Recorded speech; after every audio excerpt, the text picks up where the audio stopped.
Well, it's finally here. You have reached the part where you are ready to sign up for your first cryptocurrency exchange, but you're wondering, what in the world do I need to do? What kind of information do I need to prepare? And how do I sign up for a crypto exchange? Is this going to be a hard process? Well, luckily, I'm here to help guide you through it. There are a lot of cryptocurrency exchanges that are out there. So whether you are going through something like Coinbase or even Kraken or one of the many other exchanges, the good news is that the sign up process is not all that complicated. It's fairly easy, it's fairly fast, and let's go ahead and begin here. Now again, I would personally recommend that if you're gonna go through a centralized exchange, Coinbase is our favorite, but I think Kraken is a fairly good second exchange as well. So if you go through Coinbase or Kraken, if you're in the US, that is generally going to be one of your top choices. Now, after you've selected an exchange, again, it definitely can be another one that's outside of that, there are a couple of trade-offs that you need to look into, such as what are the features and activities and even coin pairings that are offered on these different exchanges. Maybe the whole point that you wanted to get into crypto in the first place is because you heard about this new cryptocurrency and you want to invest in it. The last thing that you'd want to do is go and make a Coinbase account, go through all the trouble, and then figure out that that cryptocurrency isn't even on Coinbase. So you can message Coinbase directly, go to their website, or even use an external or third-party site to figure out if the cryptocurrency that you're looking for is on that exchange. One of the easiest ways that you can do this is to go to a place called CoinGecko, or you can go to CoinMarketCap, type in the name of that crypto that you're looking for, and when you click on them and when they come up in the search bar, you can go to the Markets tab. Now here on the Markets tab, you're going to be able to see all the different trading pairs which are supported for this token. So if it's not on the exchange that you're looking for here, then you might have to choose another one. But it really is an important feature before you get started and go through all the hassle. Now, another one here is looking at the different features. Maybe you want to stake cryptocurrency. Maybe you want to take part in Web3. Maybe you want advanced trading features.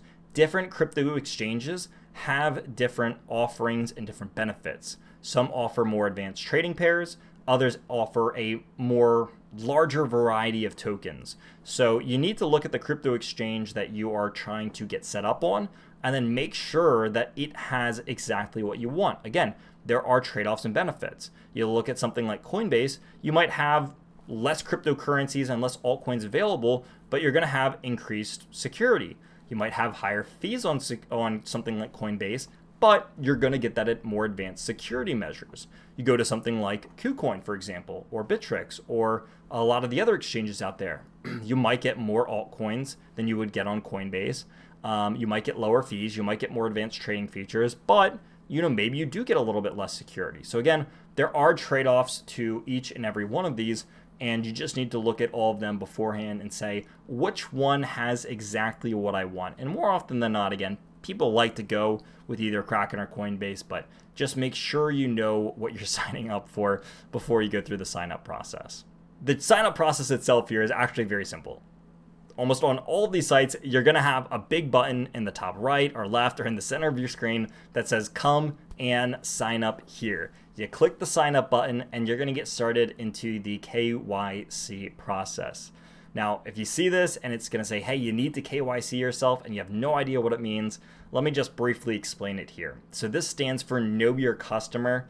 And if you are in the United States, then this is going to be a very popular, way to identify yourself. Now, this is done for tax purposes. This is done for security and legal purposes as well, to make sure that essentially the government knows what is going on. If you've ever had to go through a trading brokerage like a stock exchange or anything like that, it is almost an identical process to that.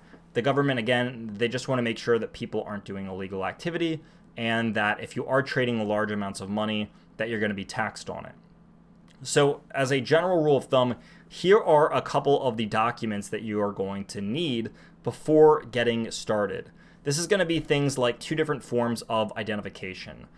Most of the time, I like to use either a driver's license or a passport, although there are alternative methods that are out there. Some people will maybe use like military ID or birth certificates or things of that nature.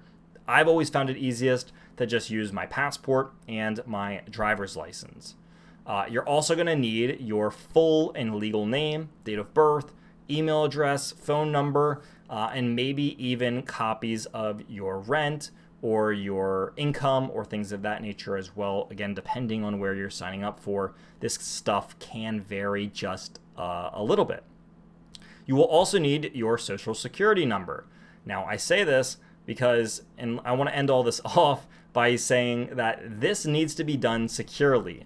If you get a random email that is saying, hey, we need your information, we need your social security number or your ID, don't send it to them. Do not let yourself get scammed because you're getting these random emails. There's a chance that someone's going to try to see that you're signing up and see that you're interested on these places, and they're going to shoot you phishing emails to try to snipe and pull your sensitive information. You should only be uploading your private, important documents directly on the site itself and nowhere else. Don't let support reach out to you and ask you for your social or any of this crazy information. Do not let any of that come to your email. Sensitive information should be discussed with only the company themselves. And if you want to, double check, again, look at their website, look at the email that you should be talking to, look at the phone number that you should be talking to, and only talk and speak to those numbers. And again, all this information should be done from the website itself and nowhere else. Do not get rerouted. Do not click on an email that says, hey, it's faster to go through it this way. Do not click on an email saying that it's someone from support or from this other email trying to help you out. It's all BS. Don't fall for it. And I cannot stress this part enough because I don't want to see it happen to anyone. It's a very, very low chance, but I just want to make sure that everyone is aware of this process. And finally, the process here can take a couple of days. It will be faster on some exchanges. It's going to be slower on some other exchanges, and that's perfectly okay. So if you don't have it happen instantly, don't freak out. Don't call up support being like, oh my God, is everything okay? It's going to take a couple of days. The odds are they're going to go in. They're going to have to probably have you take a picture of your ID with you holding it up. That's a pretty common practice now, just to prove that it's actually you in front of it, as well as the idea actually being real. And then they're just going to go through the process of confirming everything and making sure that you are who you say you are. You're allowed to be trading at this place. You're allowed to be trading these assets, so on and so forth. So be patient. That's the last step here. It's going to take a couple of days, but everything will get itself sorted out.